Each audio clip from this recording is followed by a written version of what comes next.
been about self-determined policy development, self-determined economic development, self-determined governance.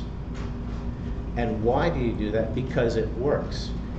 Yes, these communities have rights to self-government, but they also pursue that because it works. And when you try and squeeze community participation and ownership out of policy development, all that happens is the relationship doesn't work, and then the policy is less effective as a result. We know that. It's in the literature. It's everywhere. I think everyone understands that. So I was really excited to see the Harvard project shouted out this morning. Good, thank you. So we have another session, which we won't take a break. We'll continue on, but if you keep your questions in your mind, and then at the break, hopefully you'll be able to ask the participants directly those particular questions. Now, for the next session, we are being a bit creative and innovative. Session 9 in your programs is policy directions for ReSDA research. And what we decided to do was to announce to some of our graduate students that we were going to ask them to develop this particular panel. And so we have Kiri Staples, who will be chairing this particular panel with representatives of our graduate students, who will talk a bit about, since they were the ones that did the research, what do they think the policy directions are that should come out of their particular research. And so I'll ask Kiri to come up and chair that session. It's wherever, here you could sit in chairs, if we could. We can relocate back. Okay, you can sit. Okay. Hey? Can you do it up here? Yeah, this is what we're Okay, going to do. yeah. We're going to do it up here just because of the technology's here. Yeah. So if we can have you sit here. Do you want me up there or down here? Just sit here, and then we'll, you can go up. And I'll turn things over to you.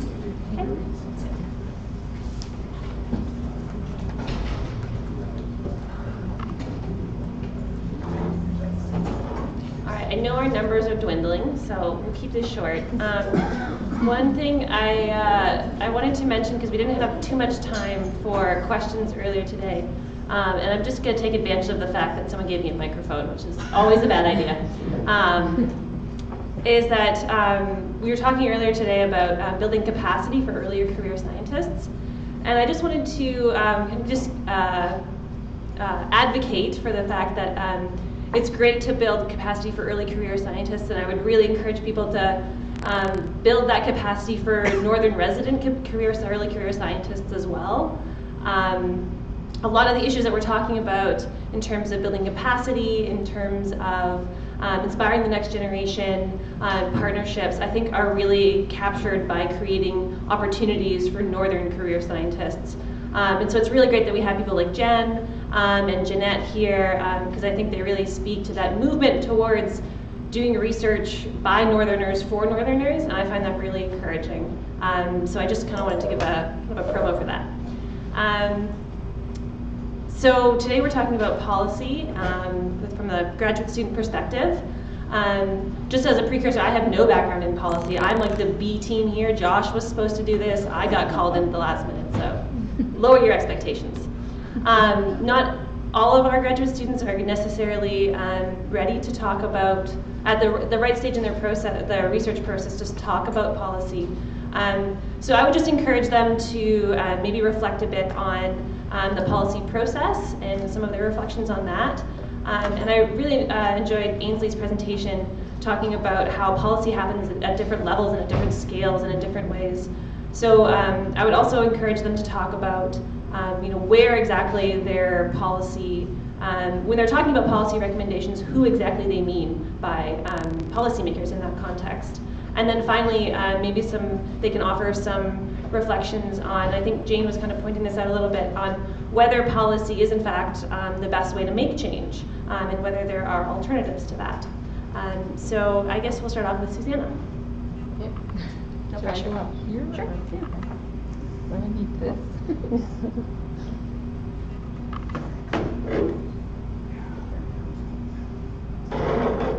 Okay. Hi everyone. everyone. I'm in the same boat as you, Kiri. I have no idea about policy, so lower them again. But what has been a lot of fun was to develop recommendations nonetheless. Together with my colleague Gertie Saxinger, we've come up with quite a long list actually of things that we think are important to consider when it comes to workforce and community participation in the extractive industry. So I guess I will read a couple of those recommendations, and then I want to make one comment on that relates to what Ainsley was talking about before about relationships when it comes to policy and recommendations. So we found that some of our recommendations include that it's important to continue working with meaningful community industry agreements and negotiations over benefits and impacts of the mining sector. We think it's very important to provide more information to people who want to enter the mining industry, potential employees, especially on the specifics of fly-in, fly-out and rotational shift work, be it in high schools, through mining liaison officers, social counselors, however through leaflets, guides, social media, and so on, because we found that information on the specifics of fly-in, fly-out is, as of now, inadequate. Also include information about the specifics of fly-in, fly-out implications for private life, work attitude requirements, financial management, things like that should be included into my training curricula. Other recommendations include it's important to carefully consider locating FIFO workers in camps nearby or at a distance to the community in order to balance social impacts as well as economic potential. Carefully consider benefits and negative impacts of mining roads, especially when it comes to increased access and thus pressure on hunting grounds. And more of a more general or maybe farther reaching recommendation would be to support and foster a mining sector that provides more long-term and sustainable economic benefits for the region, which would in turn attract permanent residents in villages, strengthen viability of smaller communities, and so on.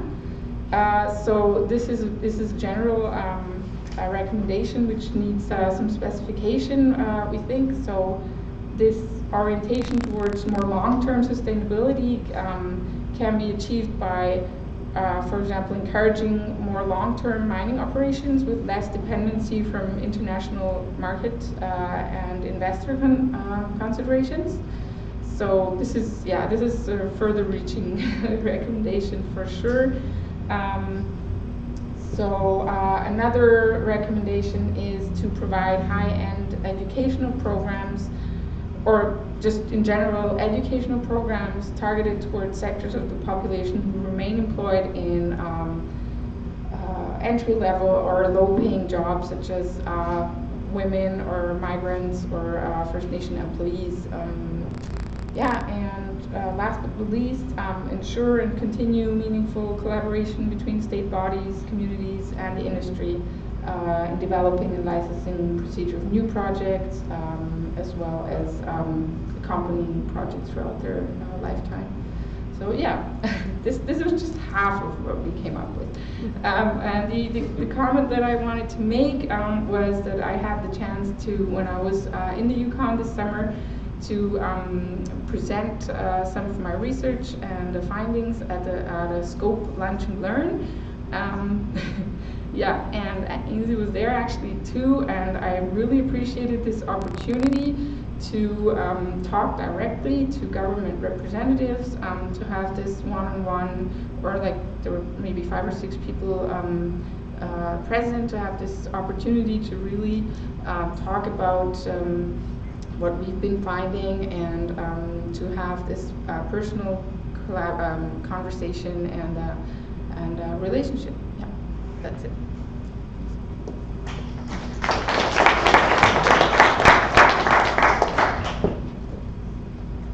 So, Todd, do you want to talk about your research? So for my project, we don't have any results yet, so I don't have a lot to say on this, and I don't have any experience in policy development. But I would say that for the part of my thesis project that's connected to the Arctic, I've been working with the Inuvialuit Regional Corporation. And so I was there this past summer for a bit of time working in the office, and I think with just the way that the Inuvialuit Regional Corporation is working on this project and others, and working with me is we're trying to develop a tool that they're going to actually take and use, and hopefully immediately be able to use to implement policies in that region. So I think in that case it kind of gives a bit of an easier access to be able to actually make changes in that region, just because the Inuvialuit Regional Corporation is actually working on this project with me. They're the ones who proposed this project, and the ones that have certain needs they're trying to meet, and so that's what the project is geared around trying to do. And so I think that might be an effective way of creating policies and developing policies is having projects that are geared around meeting specific needs that these groups have proposed and are ready to implement and make changes right away. Another thing that's about the approach we're taking for our project is that since it is a quantitative method, it allows us to be able to come up with actual measurable amounts to implement policies. And so that's another thing, is hopefully we're able to develop a tool that gives the Inuvialuit Regional Corporation a way to measure and then effectively have a quantifiable policy, and then hopefully measure that changes that come from that. So there's just a few things that I can think of. Thanks.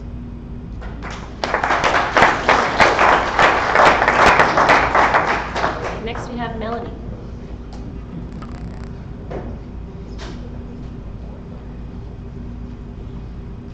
Hi, so I don't have too many things to say, but I'm going to try to say some things.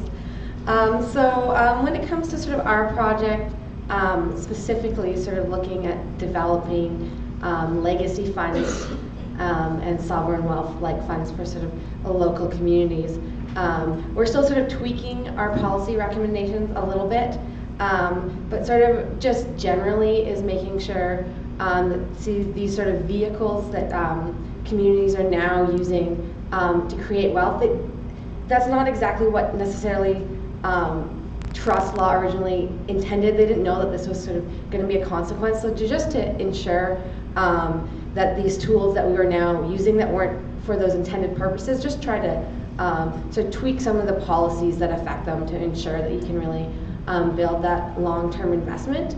And then just sort of 2 points in general, sort of from my experience as a graduate student, sort of having my eggs in sort of different baskets in terms of some research topics.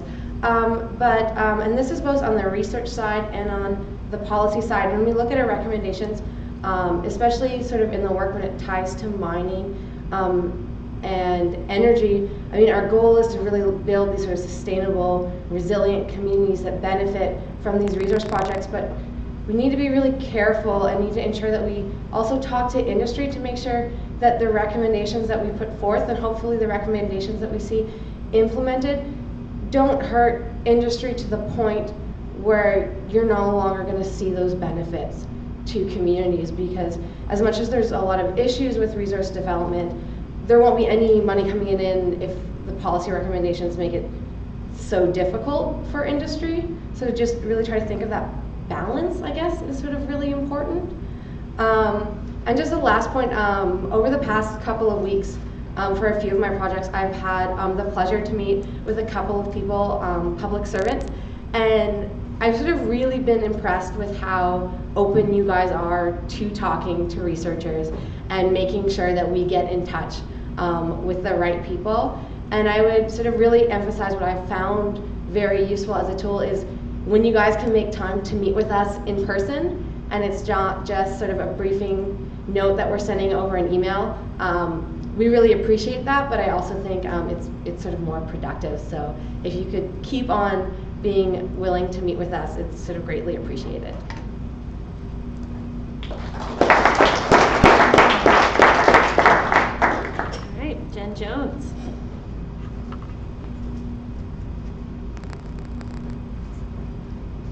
Hi, I'm Jen Jones, for those who don't know me. It's always interesting being asked at the last moment, like many of us were, to comment. I have worked in policy. I worked for Yukon government in the Department of Health and Social, so I might kind of speak a little differently.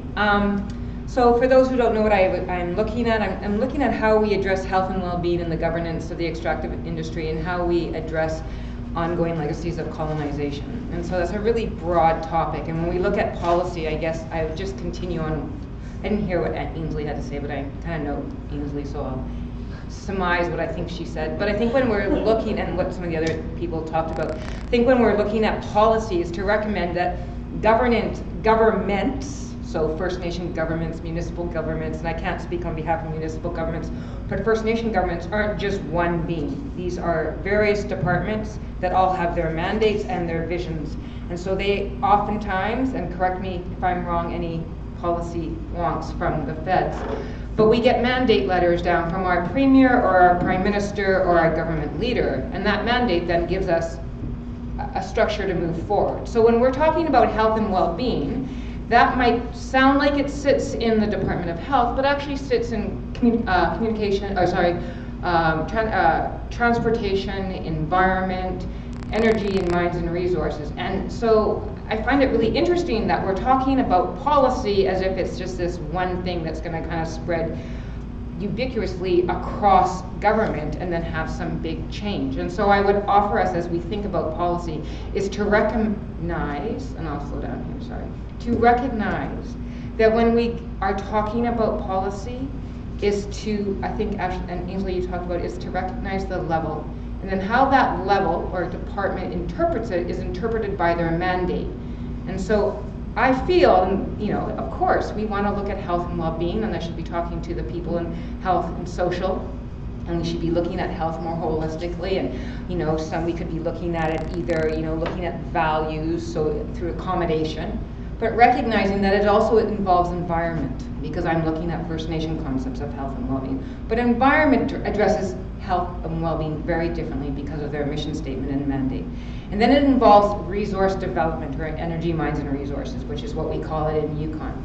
And then we have a whole other level of government, First Nation government, through self-government agreements that have negotiated down very structures that work similarly to our government. Anyway, you all know this, and I won't bore you with the semantics. But I guess this whole conversation about policy, I think, really, for me, inspires us to kind of think at one, levels, and two, recognizing that it's just not handing a policy briefing note, because that briefing note is for one department, and that policy implication then has ramifications. It's like that throwing the stone in the pond.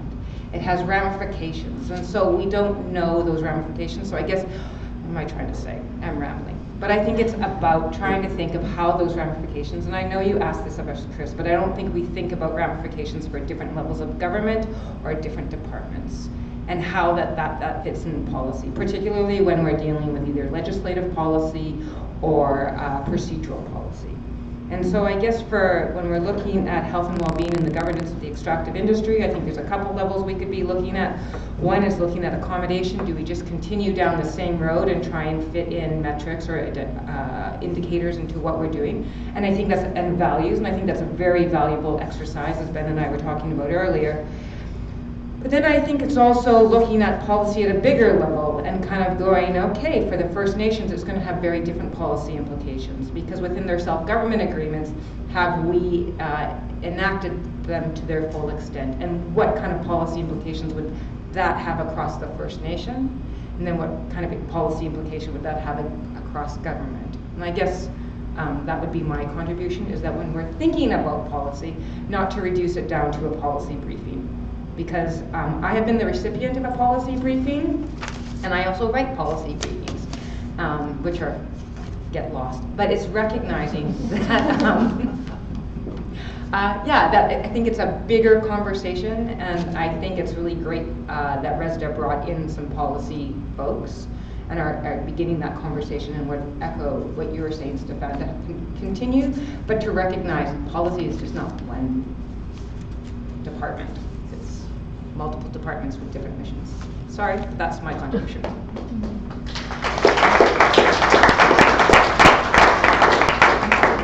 All right, our last graduate student is Antony.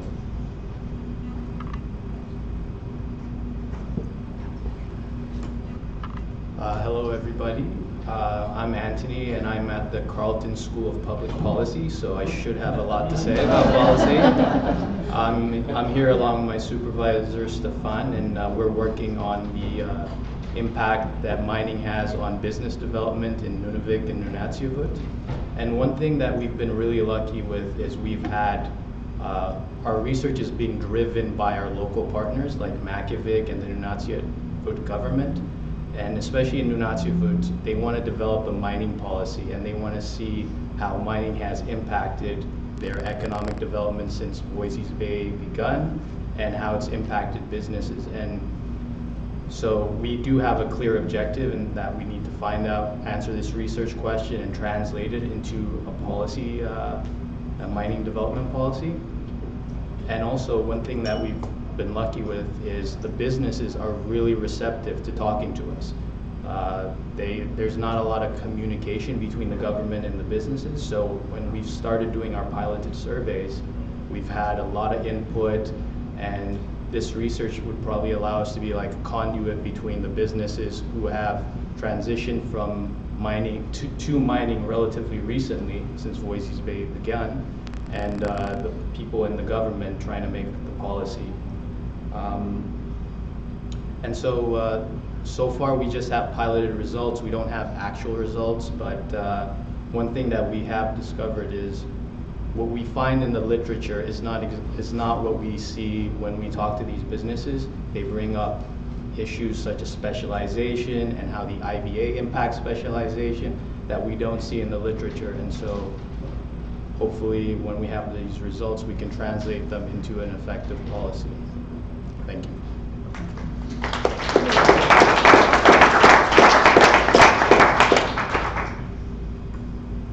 Do we have time for questions, Chris? All right, questions. Not so much of a question, but just a comment. So I'm Adriana. I'm a grad student. I got left out of all of this. But my research isn't yet at the stage of influencing policy, but I have had the opportunity to also work within policy analysis. And this was brought up in one of the presentations, that there is this temporal aspect to policy. And now that I've had the chance to be within research, I found that policy creation works a lot slower than the research we're doing. And so that's why I found some value going out onto the field and actually talking to people, and they say, oh, this is what's going on in the territory, because these are things that I wouldn't have necessarily read about. But I'm finding that a lot of the conversation seems to be around researchers taking the responsibility to communicate their results to policymakers. And I think that we also have to talk about how possibly researchers and policymakers can work together to create systems where our research becomes more accessible and more open. So Ainsley was talking about open access journals and things like that, so that policymakers can still have access to the ongoing research that's going on. Because I know that when I was within policymaking, research was like this faraway thing, and you didn't have access to journals and all these other things, and so we didn't really know what was going on, and it was just, we would only know what was going on if a researcher came to us. And so I think trying to strengthen those relationships, but actually thinking about tangible tangible things that we can do to provide access to the research is, I think, an important step in policy making. So it's just my little tidbit.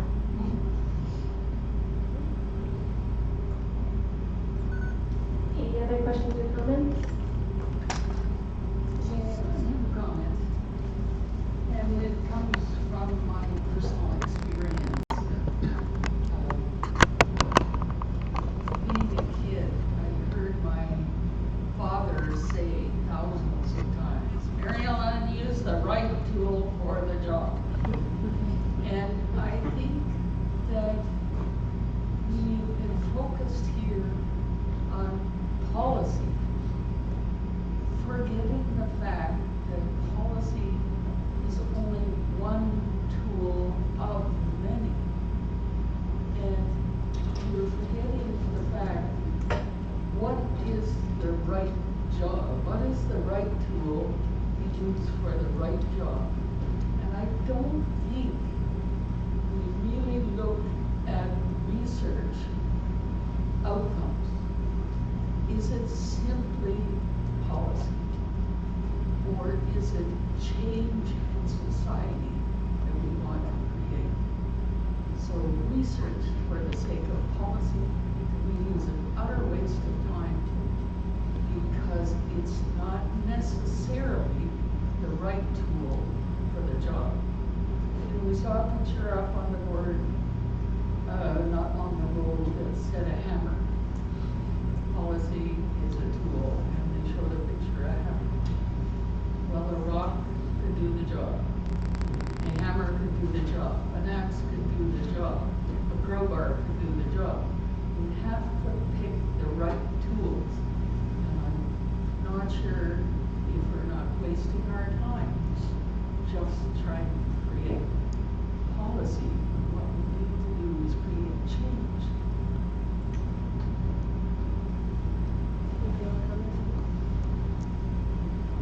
Thank you, Mary Ellen. Any other comments?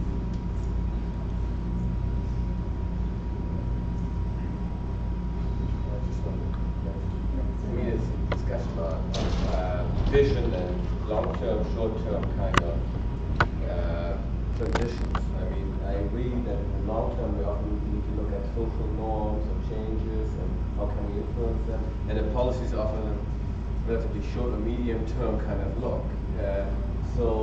But one can be connected to the other, I think. And also, when we talk policy, we probably often mean also management decisions, everyday management decisions, especially in the Arctic, wildlife management, co-management boards.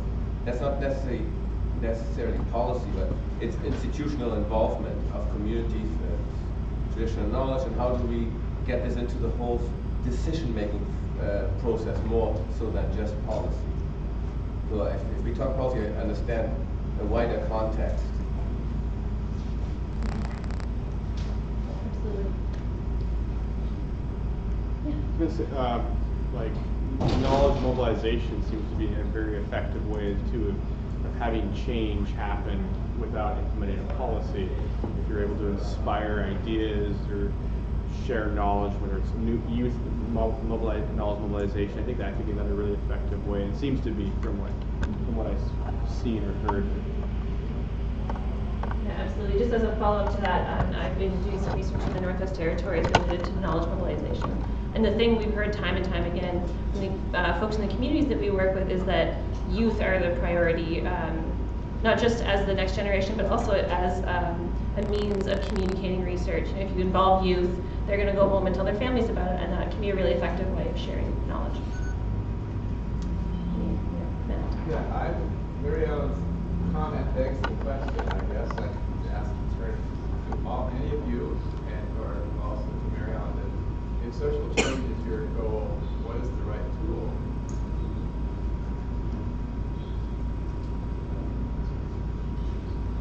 I don't know if anyone else has a comment about that, but my only experience with policymakers was related to a paper that I co-authored with some folks at the University of Saskatchewan on the Peel watershed, and is a fairly controversial issue, and it started off as a policy brief actually, and a report that we sent to folks at the Yukon government, who I guarantee did not read it, and we got no comments on it whatsoever.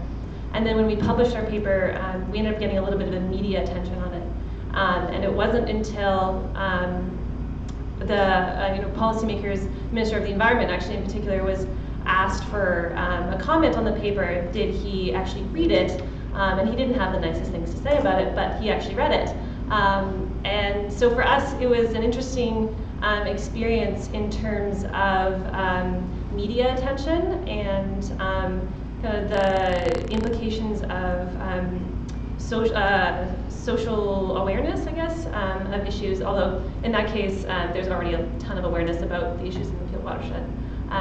But yeah, it begs to question, the implications of social change, and again, I think that comes back to maybe youth involvement and the role that youth can play in social change, as well as awareness, media, and then maybe coming back to what Jane was saying about possibilities for protest. I think there are a lot of interesting things, a lot of interesting options out there. I don't know if anyone else wants to contribute.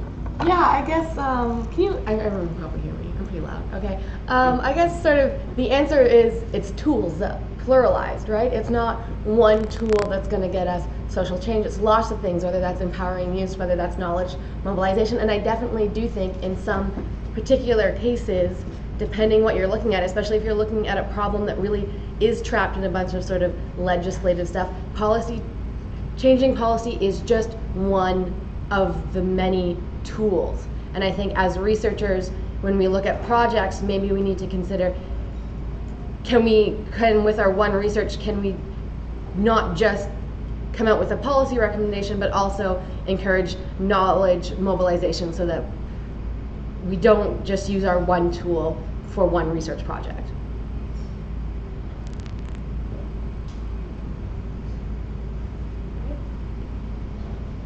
Okay, thank you very much. Some of you may know that usually Mary Ellen often asks one of the most key questions that puts our thinking on the edge, and I think you've taken that and dealt with it, and I think that's an excellent session. Thank you. I realize that we put you on the spot at the last minute, but I think it's to showcase your abilities, and you have, I think we've